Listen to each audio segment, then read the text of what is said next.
El olor a humo ya impregnaba el aire. Cuerdas apretadas en las muñecas.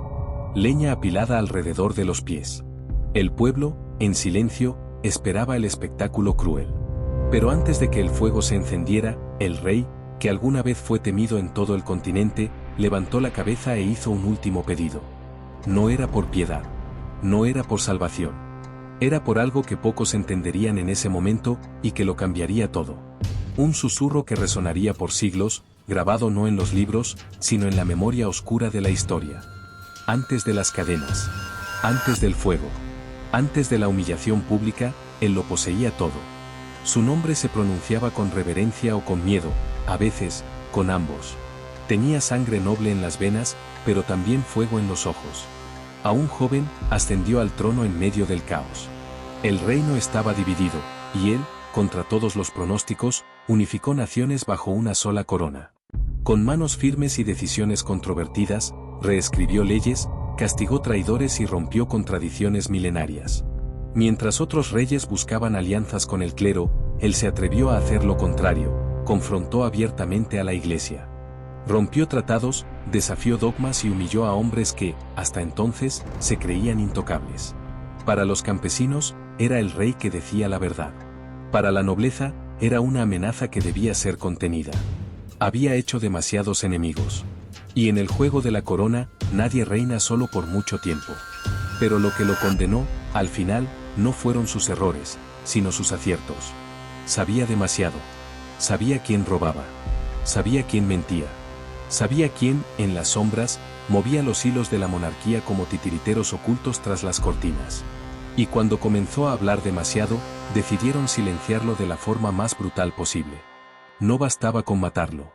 Era necesario que desapareciera como una advertencia, un recordatorio ardiente para todos los que osaran desafiar los poderes ocultos del trono. Ahora, frente a la hoguera, sucio y atado, aún llevaba en los ojos el mismo brillo del rey que no se doblegaba. Porque incluso rodeado de traidores y leña seca, no era un hombre cualquiera. Era el rey que tuvieron que quemar para intentar apagar la verdad. La mañana en que comenzó el juicio era fría y silenciosa. El rey, antes reverenciado como soberano, ahora caminaba encadenado por un pasillo de piedra, entre guardias que apenas se atrevían a mirarlo al rostro. Sus pies descalzos tocaban el suelo helado, pero su postura seguía firme. Sabía que suplicar no serviría de nada, pero también se negaba a inclinarse. La sala del juicio era vasta, sombría, con tapices religiosos cubriendo las paredes y una presencia asfixiante de cruces, velas y ojos acusadores. En el centro, un trono elevado donde se sentaba el Inquisidor Supremo, un hombre con un semblante tan rígido como su convicción de que la corona ahora era una amenaza a lo divino. Alrededor, jueces y clérigos que antes besaban la mano del rey ahora preparaban sus acusaciones con odio en la mirada. Todo era un teatro. El pueblo, abarrotado en las galerías superiores, murmuraba entre sí. Muchos habían sido manipulados por rumores cuidadosamente sembrados, que el rey había hecho pactos con fuerzas profanas, que quería abolir el poder de la Iglesia, que era un traidor a la fe. Todo mentira, pero una mentira repetida 1000 veces se convierte en sentencia, y allí, frente a todos, el veredicto ya estaba sellado antes de la primera palabra. El rey intentó hablar. Habló de las reformas que deseaba, de la paz que buscaba, de la corrupción que pretendía erradicar. Pero con cada argumento suyo, era interrumpido por voces que lo llamaban hereje, blasfemo, destructor del orden. Miró a los ojos de sus jueces. No vio justicia. No vio ley. Vio miedo. Miedo a perder el control. Vio odio por haber osado cambiar lo que ya estaba podrido. Vio la envidia de quienes nunca soportaron su fuerza. Cuando el inquisidor lo condenó a muerte, la sentencia vino envuelta en términos solemnes. Pero el rey sabía lo que era, una ejecución disfrazada de justicia. Y mientras la multitud aplaudía como en un espectáculo grotesco, él no bajó la cabeza. Sabía que en ese momento moría un cuerpo, pero nacía una leyenda. En el auge del silencio, cuando finalmente se pronunció la sentencia, ya no quedaba nada por hacer. La multitud que asistía al juicio esperaba lo previsible, gritos de desesperación, súplicas por misericordia, tal vez algún intento desesperado de escapar de la brutal ejecución que se acercaba.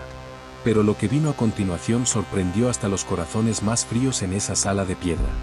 El rey, con la postura firme de quien sabía que su vida había sido arrebatada mucho antes de ese veredicto, pidió hablar. Solo eso. No suplicó. No intentó negociar. Levantó la mirada, no como un prisionero derrotado, sino como un hombre que aún llevaba la dignidad de la corona que un día usó. El silencio cayó como una cuchilla. Incluso sus enemigos, acostumbrados a ejecuciones y castigos ejemplares, vacilaron. «Solo quiero un último pedido», dijo con voz serena pero grave. Y lo que pidió no fue libertad, ni una forma menos cruel de morir. Su deseo fue algo que nadie esperaba. Quería que su hijo menor, escondido desde el comienzo de las conspiraciones, fuera perdonado. Que no heredara el mismo dolor. Que escapara de la sombra que él mismo cargó hasta el final. No pidió nada para sí mismo. Pidió por el futuro. Ese acto sacudió a los presentes. Por un breve momento, la corte inquisitorial vio al hombre detrás de la corona. Y en ese gesto final de amor y sacrificio, el rey no fue solo un condenado, se volvió eterno. Poco después del último pedido, secretos oscuros comenzaron a emerger de las sombras del palacio. Entre susurros y documentos ocultos, la verdad sobre la traición que selló el destino del rey salió a la luz. No fue solo una cuestión de poder o ambición desmedida, había una conspiración meticulosamente planeada, donde aliados cercanos se convirtieron en enemigos mortales. El tío del rey, aquel que siempre lo había mirado con desconfianza y envidia, se reveló como el cerebro detrás de toda la trama. Movido por un deseo insaciable del trono, manipuló a personajes clave en la corte, esparciendo mentiras y plantando pruebas falsas. Su habilidad para disfrazar intenciones oscuras con una sonrisa encantadora engañó a muchos, excepto al rey, que desconfiaba, pero no tenía cómo probarlo. La traición fue un golpe devastador, no solo político, sino personal. Amigos se convirtieron en enemigos de la noche a la mañana, y el rey vio su mundo derrumbarse a su alrededor. Cada movimiento era vigilado, cada palabra cuidadosamente interpretada. Y en medio de esa red de intrigas, el rey fue condenado por crímenes que jamás cometió, convirtiéndose en víctima de una justicia distorsionada e implacable. Esta revelación mostró cuán cruel e implacable puede ser la lucha por el poder, donde incluso los lazos de sangre pueden romperse en nombre de la ambición. Y mientras el rey enfrentaba su destino final, el verdadero traidor sonreía en los pasillos del palacio, listo para asumir el trono que no le pertenecía por derecho. El rey, una vez venerado y respetado, fue llevado al tribunal en una atmósfera cargada de tensión y sospechas. El juicio, que debía ser un rito de justicia, se transformó en un espectáculo cruel, orquestado para condenarlo antes de que pudiera presentarse cualquier defensa. Jueces parcializados, fiscales implacables y una corte ansiosa por ver el poder cambiar de manos. No se presentó ninguna prueba real para sustentar las acusaciones, solo mentiras cuidadosamente tejidas por los enemigos del rey. Los testigos fueron manipulados o amenazados para declarar en su contra. El propio rey, debilitado física y emocionalmente, vio su voz silenciada frente a la implacable maquinaria de la política y la traición. La población, inicialmente confundida, fue lentamente influenciada por la propaganda de la corte, viendo al rey no como un líder injustamente acusado, sino como un tirano culpable de crímenes atroces. La justicia, que debía ser ciega, fue vendida al juego sucio del poder, condenando a un hombre inocente. Este juicio marcó el punto sin retorno, donde el destino del rey fue sellado no por sus actos, sino por la voluntad de quienes deseaban el trono a cualquier costo. Un verdadero asesinato político, disfrazado de proceso legal, que sacudió los cimientos del reino y dejó profundas cicatrices para las generaciones futuras. Con la sentencia ya decretada y la ejecución marcada, el rey fue conducido a su celda final, un espacio húmedo, oscuro y silencioso, donde solo resonaba el eco de sus propios pensamientos. Ya no había súplicas, ni consejos. Por primera vez en años, estaba completamente solo. Pero en lugar de rogar por misericordia, el rey hizo algo que nadie esperaba, pidió solo una cosa, un último gesto de dignidad antes del fuego. Su petición fue simple, pero cargada de simbolismo, que antes de ser llevado a la hoguera, pudiera vestir por última vez sus vestiduras reales. No por vanidad, sino para recordar a todos, y a sí mismo, quién había sido. No un tirano, sino un soberano traicionado. Un hombre que amó a su pueblo, incluso cuando el pueblo se volvió contra él. Las ropas reales fueron traídas. Tembloroso, se las puso con solemnidad. La corona, aunque pesada, volvió a su cabeza, no como símbolo de poder, sino de memoria. En ese momento, el rey ya no era un prisionero, era un hombre que enfrentaba la muerte con honor. Guardias y verdugos, antes indiferentes, fueron tomados por un extraño silencio.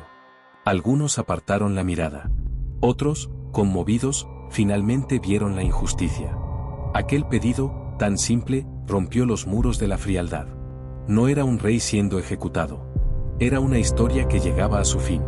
Una leyenda siendo quemada viva. La mañana llegó con un silencio sepulcral. La ciudad, que solía despertar con el sonido de campanas y conversaciones, ahora estaba sumida en un clima fúnebre. Las calles estaban abarrotadas, pero nadie se atrevía a hablar en voz alta. Los niños eran sostenidos sobre los hombros de sus padres, los comerciantes cerraban sus puestos y los soldados abrían paso entre la multitud. En el centro de todo, el rey, aquel que alguna vez gobernó con mano de hierro, caminaba hacia la hoguera. No pedía misericordia. No lloraba. No te debía. Cada paso que daba era firme, como si aún fuera dueño de su corona. Vestía el atuendo que había exigido, y en su rostro no había miedo, sino propósito. Frente a él, la estructura de madera lo esperaba. Altísima, construida con prisa y odio. El olor a resina y paja húmeda llenaba el aire. Los ojos de la multitud se clavaban en él, esperando una señal de debilidad, pero solo recibieron dignidad. Los sacerdotes lo acompañaron hasta las escaleras de la plataforma, donde le ofrecieron palabras de consuelo. Pero él las rechazó. No quería el perdón de la iglesia. Quería que el mundo viera que incluso en su último aliento sería libre, aunque atado. Desde lo alto, contempló la ciudad una vez más. Respiro hondo. Y murmuró, que este fuego purifique lo que el trono corrompió. La multitud no sabía si aplaudir o llorar. Pero jamás olvidó aquel día. El silencio era sepulcral cuando el rey, ya con los tobillos atados al tronco de madera de la hoguera, pidió hablar. No fue un grito, ni un lamento. Fue una voz serena, firme, que resonó con autoridad, incluso allí, al borde de la muerte. El verdugo dudó. El pueblo contuvo la respiración. Y entonces, el rey habló. No para defenderse, no para negar los crímenes de los que fue acusado, sino para confesar lo que ningún tribunal jamás había escuchado. Admitió errores, pero no los que sus enemigos esperaban. Contó cómo fue manipulado desde la infancia, cómo sus decisiones fueron forzadas por consejeros que temían su autonomía. Dijo que el verdadero poder nunca estuvo en sus manos, sino en las de nobles codiciosos que lo utilizaron como una marioneta con corona. Reveló conspiraciones, nombres, fechas. Cada palabra era una puñalada contra la corte que lo había condenado. Muchos nobles comenzaron a mirarse entre sí, inquietos. El pueblo, antes indiferente, ahora lloraba en silencio. Era la primera vez que escuchaban al rey como hombre, no como figura. Terminó diciendo, si la muerte es el precio por haber sido rey, que al menos mi verdad sea recordada. En ese instante, el fuego aún no había comenzado, pero el verdadero incendio ya ardía, en el corazón de todos los que lo escucharon. Cuando las llamas finalmente se elevaron, engullendo el cuerpo del rey, el silencio se rompió con una mezcla de horror y reverencia. Era el fin de un hombre, pero el inicio de una revuelta silenciosa. El fuego no solo consumió la carne, sino que encendió la llama de la insatisfacción que ya burbujeaba bajo la superficie del reino. En ese momento, muchos comprendieron que la verdadera justicia no residía en la muerte del rey, sino en la verdad que él reveló pocos instantes antes de partir. La corte, antes intocable, comenzó a fragmentarse, las alianzas se desmoronaron y las traiciones salieron a la luz. El pueblo, antes acobardado, encontró la fuerza para cuestionar la autoridad que oprimía sus vidas. Las cenizas del rey cayeron como semillas al viento, listas para germinar una nueva era, donde los gritos de libertad resonarían más fuerte que nunca. El fuego que consumió al rey también quemó las máscaras del poder, y desde entonces, nada volvió a ser igual. Tras la muerte del rey, la corte nunca volvió a ser la misma. Traiciones antiguas, que parecían enterradas, comenzaron a surgir con una fuerza devastadora. Nobles que antes eran aliados ahora se miraban con desconfianza, conspirando para tomar el poder para sí mismos.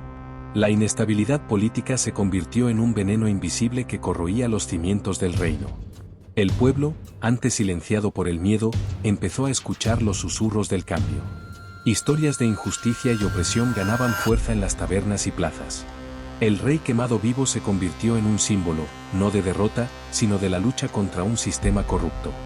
Mientras tanto, en los oscuros pasillos del castillo, se formaban conspiraciones, alianzas se hacían y deshacían constantemente. La sombra de la traición pendía sobre todos, y nadie estaba a salvo, ni siquiera aquellos que detentaban el poder. A pesar de su fin brutal, el rey dejó un legado que resonaría por generaciones. Su muerte no fue en vano, sirvió como una advertencia y un catalizador para transformaciones profundas en el reino. El pueblo, despertado por la tragedia, comenzó a cuestionar las estructuras de poder y a exigir justicia y libertad. Las historias sobre su último pedido, cargadas de misterio y valentía, se propagaron como fuego, inspirando revueltas y cambios que moldearon la historia del país. Reyes y reinas que vinieron después aprendieron a temer el poder de las voces silenciosas que, una vez unidas, podrían derribar incluso los tronos más sólidos. El fuego que consumió al rey no apagó su memoria, al contrario, encendió la llama de la revolución. Un triste final, pero también un comienzo, el recordatorio de que incluso en los momentos más oscuros, la esperanza puede surgir de las cenizas. ¿Crees que el último deseo de un rey puede cambiar el destino de todo un reino? Comenta aquí abajo qué habrías hecho tú en su lugar. Y si esta historia te impactó, deja tu like, suscríbete al canal y activa la campanita, porque las leyendas más oscuras de la historia aún están por venir.